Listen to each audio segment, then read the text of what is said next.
Hey everyone, স্বাগতম জনাইছো আপোনালোক সকলোকে মোৰ অন্য এটা ভিডিঅ'লে আৰু আজি মই আপোনালোকৰ লগত শ্বেয়াৰ কৰিব লৈছো জলফাই এটা আচাৰৰ ৰেচিপি আশা কৰিছো আপোনালোকে চাই ভাল পাব আৰু সকলোৱে হয়তো জানেই বনাব হ'লেও বনোৱা প্ৰচেছবোৰ বেলেগ বেলেগ মইনো কেনেকৈ বনাও তাকে আজি আপোনালোকৰ শ্বেয়াৰ কৰোঁ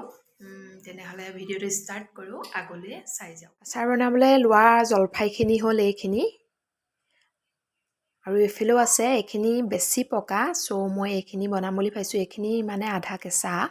আৰু এতিয়া মই এইখিনি ধুনীয়াকৈ চাফা পানীৰে ধুই ল'লোঁ আৰু এফালে এটা লৈছোঁ বৰ্তন এই বৰ্তনটোতে ধুনীয়াকৈ মই এতিয়া এটা এটাকৈ কাটি যাম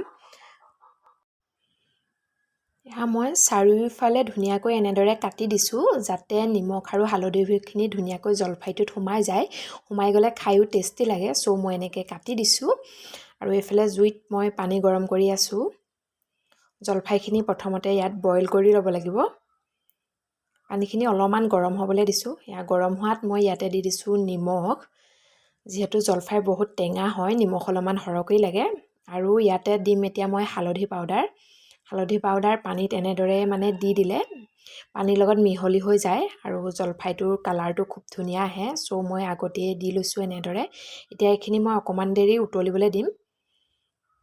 উতলাহাত মই ইয়াতে এড কৰি দিছোঁ জলফাইখিনি আৰু জলফাইখিনি ধুনীয়াকৈ এতিয়া সিজিবলৈ দিম কমেও 5-6 মিনিটমান সময় কেঁচা হ'লে বহুত দেৰি সিজাব লাগে মোৰ জলফাইখিনি একদম কেঁচা নহয় সেইকাৰণে মই বেছি দেৰি সিজাব নালাগে আৰু জুইটো এয়া মিডিয়াম ফ্লেমত ৰাখিছোঁ এয়া 5-6 মিনিটৰ পিছত মই জলফাইখিনি কাঢ়ি ল'লোঁ এইখিনি এতিয়া মই ৰ'দত দিম এদিন বা দুদিনৰ কাৰণে ইফালে আচাৰৰ কাৰণে মছলাখিনি ইম্পৰ্টেণ্ট হয় ইফালে লৈছোঁ মই বগা সৰিয়হ ইফালে লৈছোঁ চফ আৰু ইফালে জলকীয়া মেথি গুটি আৰু ক'লা জিৰা লৈছোঁ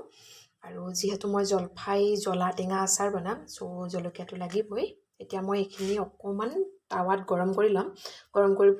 পিছত এটা মিক্সি ব্লেণ্ডাৰত ব্লেণ্ড কৰি ল'ম এতিয়া কেৰাহীখন গৰম হোৱাৰ পিছত মই ইয়াতে এড কৰি দিছোঁ মছলাখিনি মই অকণমান দেৰি ভাজি ল'ম বেছি দেৰি ভাজিব নালাগে 2 মিনিটমান সময় ভাজি ল'লেই হ'ব এয়া মোৰ ভজা হৈ গ'ল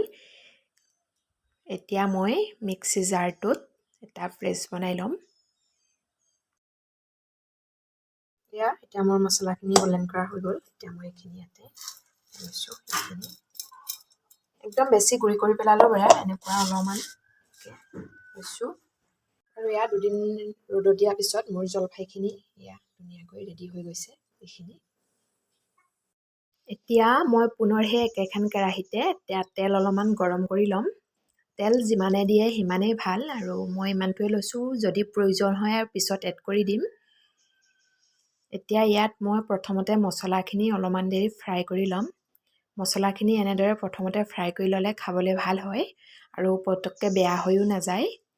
সেইকাৰণে মই এতিয়া মছলাখিনি অলপমান দেৰি ফ্ৰাই কৰি ল'ম ইয়াতে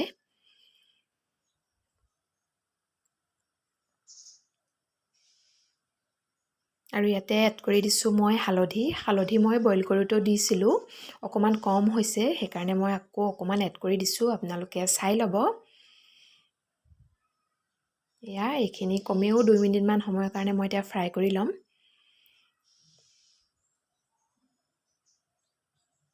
এয়া 2 মিনিটৰ পিছত মই এতিয়া ইয়াতে এড কৰি দিছোঁ জলফাইখিনি এড কৰি ধুনীয়াকৈ এবাৰ লৰাই দিছোঁ তল ওপৰ কৰি দিছোঁ যাতে মছলাখিনি আৰু হালধি নিমখখিনি ধুনীয়াকৈ জলফাইখিনিত সোমাই যায় এয়া নিমখ মই আগতেও দিছিলোঁ চ' এতিয়াও অলপমান দি দিছোঁ যিহেতু জলফাই বহুত টেঙা হয় সেইকাৰণে মই এতিয়াও অলপমান দি দিছোঁ এতিয়া এইখিনি অকণমান দেৰি মই জলফাইখিনিও ফ্ৰাই কৰি ল'ম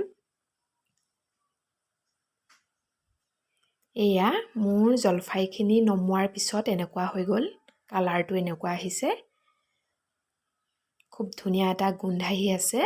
এতিয়া মই এইখনত কাঢ়ি লৈছোঁ ডিছ এখনত ধুনীয়াকৈ আৰু এতিয়া মই এইফালে লৈছোঁ এটা চিচাৰৰ বৈয়াম এই বৈয়ামটোতে ধুনীয়াকৈ মই ভৰাই ল'ম আৰু এনেকৈ যদি কোনোবাই খোৱা নাই নিশ্চয় এবাৰ ট্ৰাই কৰি চাব আৰু আজি ৰেচিপিটো ইমানেই আছিলে কেনেকুৱা লাগিলে কমেণ্ট কৰি জনাব তেনেহ'লে আজিলৈ আহিছোঁ, আকৌ লগ পাম নতুন এটা ভিডিঅ'ৰ সৈতে। তেতিয়ালৈকে সুখত থাকক আৰু সুখী হৈ থাকক।